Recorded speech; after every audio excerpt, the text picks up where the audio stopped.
I know our days are limited more now than they ever have been. And I'm really just trying to make the most out of it. Because I know the day is coming. I'm really trying to make Lennon as happy as possible until that day comes. But I know that it's fully up to Lennon, and I've let her know that if she's ready to go, that she can. But I don't think I'm ready.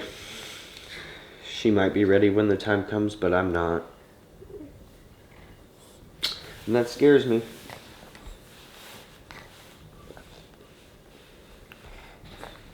What is it like when you first have a daughter?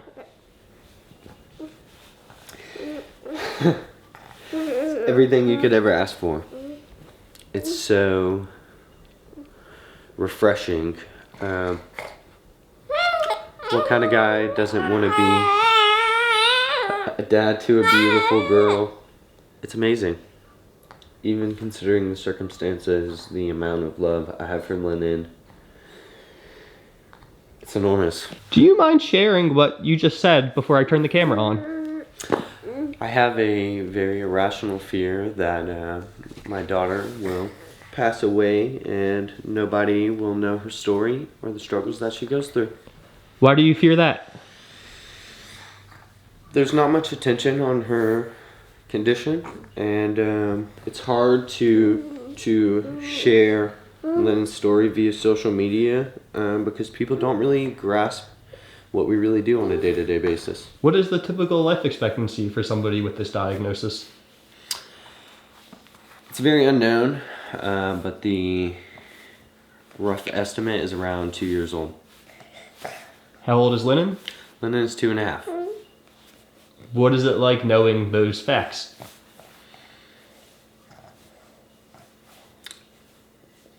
It's double-sided. It's comforting to know that Lennon won't suffer for a long time, but it's also heartbreaking because I know our time is very limited. Not knowing if your child has tomorrow or next week is terrifying, but also beautiful because it makes our time a lot more valuable. I'm sorry you had to live with that fear of nobody ever knowing your daughter, and I'm glad we could quite literally shine a light on it today. I know, this is huge. My daughter is very tough. She's gone through more than most people will in their entire lives, and she's only 2.5, so it's very meaningful for me to be able to share her story and her experiences. We're proud of you, Lennon. Yeah, tough cookie. You tough girl? What is her disability? It's called CREL1. It's a genetic mutation caused by a protein coding gene, and it is a recessive allele trait, so me and her mom both carry it, so Lennon has it. And it causes hypotonia, daily seizures, immune deficiency, cardiac problems. So it does come with developmental delays, but I can't help but think that Lennon is very intelligent, and the delay is more verbal. She just can't really tell me all the things she wants to say. She has to express them other ways. It's so nice to meet you, Lennon. What would you want to tell the world? I think I know. I think you would tell the world that you're a happy, beautiful baby. And you love to do normal people things. I do notice when I addressed Lennon directly, she started moving her mouth and it sounded like trying to make some kind of noise. Yeah, right now she's still kind of sick. So it's a little more difficult for her to talk like she normally would. Her spit really congeals in the back of her throat, and it gets more difficult to vocalize. How often is she sick? Every week. UTIs, viral infections, blood infections, you name it. What is it about her genetic disability that causes this? It is unknown. We just know that there is some immune deficiency aspects, but it's not fully understood. We've done an immune workup on Lennon, and everything comes back normal. What does a normal day look like for you two? A normal day looks similar to this. Cartoons, going outside, laughing and playing, and just maintaining Lennon's health the best I can. You are a single father? I am. What is that like? It's taxing. It's taxing mentally, physically. Lennon can be a lot. Sometimes multiple seizures a day, needing multiple rescue doses. What's a rescue dose? Well, right now she has 3 rescues. Majority of them are benzos, clonazepam, diazepam, and they're just to stop seizures. What is the most important thing others can understand about Lennon?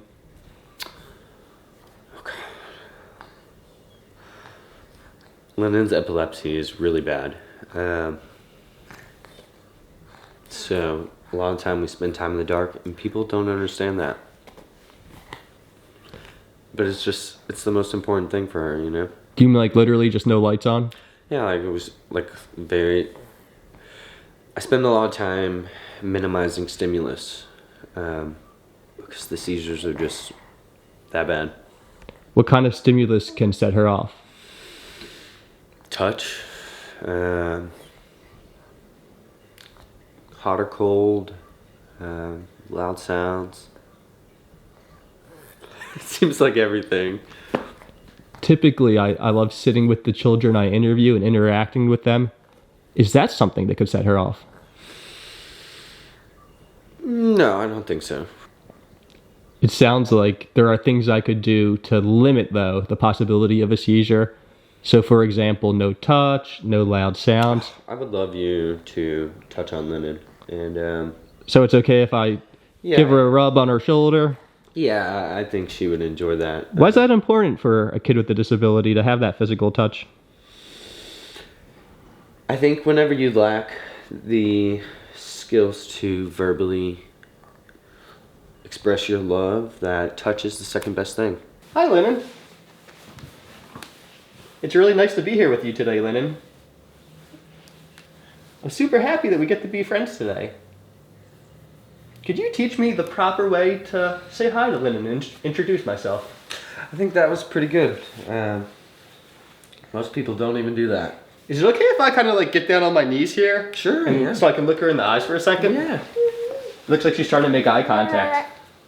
Hi, Lennon. It's nice to meet you, Lennon. And we're becoming friends. Are you happy about that? I'm happy. Say, I love my friends. You mentioned that fear of Lennon passing away and nobody ever really knowing her story. How often do you think about that? Pretty much daily. A lot more recently, considering Lennon's health has really declined, but daily. How has her health declined recently? Her seizures have increased a lot. Pretty much every day now. Her suction needs have increased more. I can just tell that Lennon is winding down. You know, kind of like we're in the final stretch. Could you describe the heart attack she had recently? We just had a normal day. It was Christmas Eve, and Lennon had 2 seizures that day, probably totaling about 2 or 3 hours. And I laid her down for bed, and my family went off to church. And about 10 minutes later, she woke up and started having a heart attack. I'm very sorry that you guys have to deal with this health complication, but I'm also happy that I can be here and help you share her story so that other people will hear it and that people will know Lennon is here and she exists and she's awesome. What do you want people to know about Lennon? I want people to know that my daughter is extremely strong. She's beautiful, she's unique, and she has a feisty attitude. She's less communicative today, but I feel like she has a peaceful energy though when I'm interacting with her directly. Like she appreciates it. yeah, I've been mentioning this interview for days now, and every time I'm like, our friend Chris is coming, she's like, ah. And now you're talking to me too. Hi. Hi, Lennon. It's nice to meet you. You're awesome. You're a super cool kid. You're cool. Is it okay if I ask you questions about being the single father and how that came to be? Yeah, go ahead.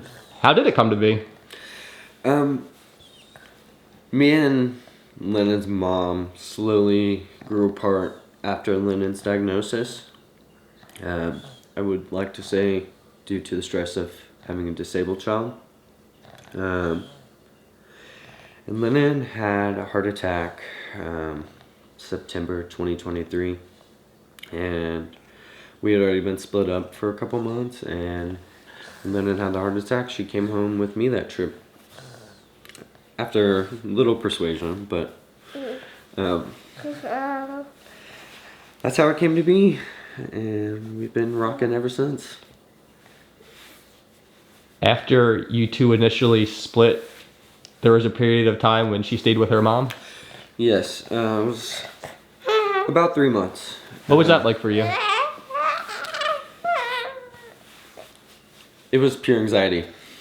I had been taking care of Lennon already while we were together, and to go from seeing Lennon every day to not seeing her was heartbreaking. I felt like something was already missing, you know, even though she was just a city away. What was it like when she came home again? Relieving. I don't know how to explain it. Just huge weight off my shoulders knowing I could keep doing what I'd been doing. And that's keeping Lennon alive. At what age did you become a single father? Lennon was still one. How old were you? 24. What was it like when she first came home with you? And it was just you and her? It was relieving. I've cared for Lennon the majority of her life, and to have her at home with just me was really a blessing. Why was it a blessing? Because Lennon fulfills my life. She is my other half. Nobody has ever given me joy like my daughter. In a normal day, how much time do you two spend together? All day. And in fact, I love spending time with Lennon. I feel like some people need a break from their kids when they have disabilities. I find that very far and few in between. How are you able to give so much time to her care? I don't work. I was working beforehand when Lennon was better off, but at this point, I just dedicate all my time to her. Where do you live? I live with my mom. She's been amazing. She's helped us so much. Sometimes I feel like I don't do enough to repair, you know. My mom is the cornerstone. She's the glue. She took us under her wing at our time of need, and she plays a huge part in our life. She loves my daughter no differently than me, and it's really meaningful to me. How would you describe Lennon to somebody meeting her for the first time?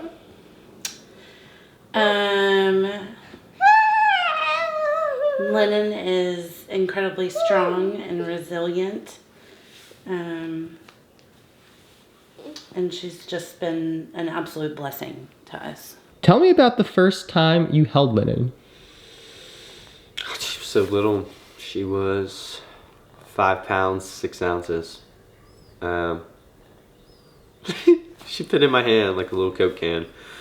And first time I actually got to hold her, she had an ugly head IV right on her forehead. And it took up most of her forehead. She looked like a little unicorn.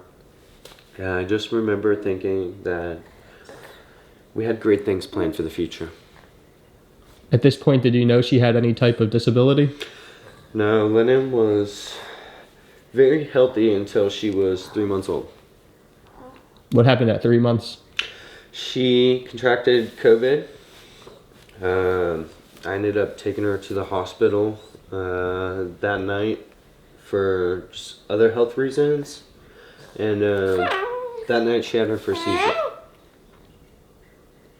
Was the seizure connected to COVID? Yes. It seems to be standard for CRELD 1 kids that their seizures don't start until they're about 3 to 4 months of age. After she had her first seizure, did you know instantly that there was a greater genetic diagnosis? No. I didn't know until Lennon was about 6 or 7 months old. After many rounds of genetic testing, we just assumed, like all the doctors say, that this thing is normal and it'll go away. Are any of your tattoos connected to Lennon? Oh, I have tons. I have this little unicorn right here for her. This little unicorn that says "Live a Little" and it's got her birthday in the rare disease colors. I have a bunch of Lennon tattoos. This is her birthday, and I have her footprint, her actual footprint from when she was born right here on my ankle. I have lots of Lennon tattoos, and I'll probably have more soon. Why do you like to celebrate your daughter in that way? It kind of immortalizes her in a sense. I know that even after Lennon has passed on, that I'll be able to have her with me no matter where I go. Does Lennon spend a lot of her time laying down because she doesn't have great control of her muscles? Yes, her muscle control is very poor. Partially from the condition, partially from the medication she takes. How does the medication impact her muscles? Benzos and barbiturates are notoriously hard on the muscles, and Lennon's seizures are very uncontrolled, so she takes high doses. You were saying that it's harder for her to breathe when she's sitting up? Yeah, gravity is not her friend when it comes to her swallowing. It's partial reason why she lays down so much. Because it's just a lot harder to clear her airway when she's sitting. Things tend to slide back down. Can it be difficult to decide what you want to treat, what you want to make comfortable, and just sorting that all out? I try and make Lennon have those decisions. At this point, I'll ask Lennon pretty much weekly, like, hey, do you still want to go to the hospital? And I assume that she understands my question.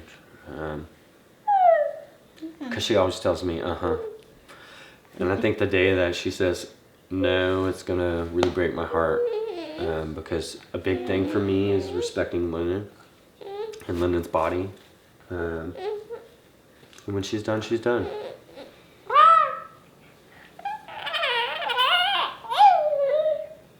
Actually, I have a DNR order for that exact reason. So that when Lennon is done, she can get some rest finally. And won't be with people pumping on her chest or stuff. Was that a decision you were able to make with clarity?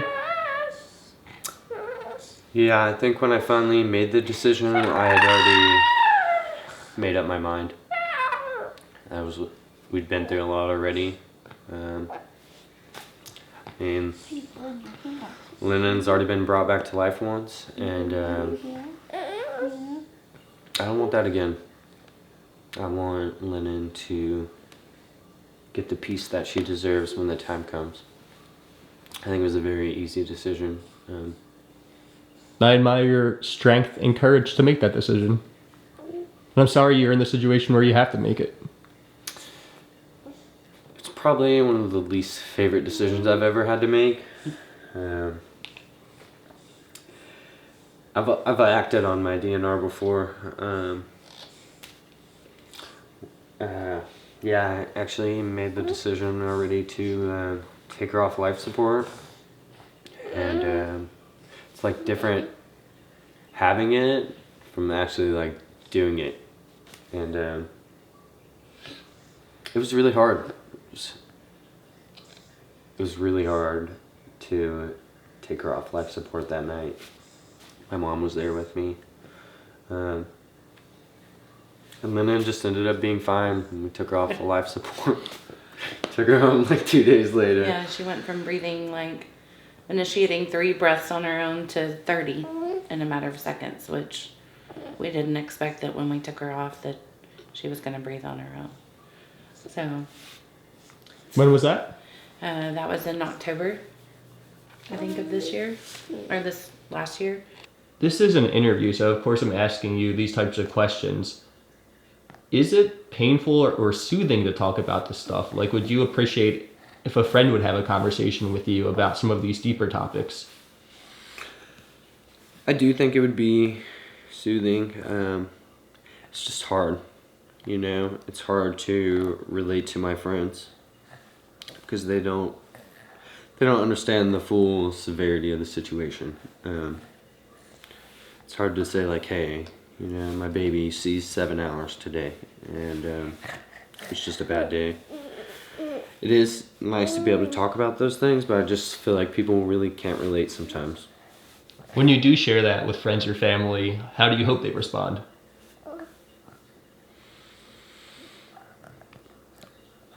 Calmly. I don't like to like make people feel pity towards our situation. It's just nice to have somebody that understands now and then. So if somebody's hanging out with you and Lennon and you're caring for her medical needs, should that person just, kind of chill and continue on with the conversation? Yeah, at this point it's so normalized for me that I just do it, you know? I expect other people just to carry on. I don't think the world should stop. I think for you or me who spend a lot of time around disability, we know that. But for a lot of people, they might assume it's an emergency. And they panic. Even a tiny thing like suctioning. So would you say it's generally a safe rule to assume it's not an emergency unless you communicate otherwise? Yeah, I think that is that's a good general rule. Like, for us, it's normal, you know. We do it every day, so I can see why people from the outside would like panic, you know. But it's not a necessary thing. Normally, I'll let you know if something is really wrong. What has it been like for you to see Dylan evolve into the father he is? I am constantly impressed with Dylan. He was a little bit of a rebel child, so Lennon being in his life has definitely turned that around, I think, and he has become an amazing father. He truly is. So, and he is her biggest advocate, and just making sure that he wants to give her the best life that he can. Would you say that's a correct description? You were a rebel child? Yes, lots of legal trouble. Kind of just acting out, you know. What is it about fatherhood that changed you? I would say the time. Just I don't have time to do my old ways, you know. I'm so focused on the here and now. It's really made me a better person. How does it feel to share your story and Lennon's story? It's beautiful. It's everything you could ever ask for. Lennon means the world to me, and I just want the world to know about her. You know, it's really big for me. I'm really happy we can make it happen. Me too. Thank you. You're welcome. Is there anything left unsaid that you would like to express? Yeah, I don't think this gets said enough. People with disabilities are no exception. They should be treated like anyone else, and they deserve that. Now, the world needs to be more inclusive How can the world be more inclusive? by learning to love each other a little more.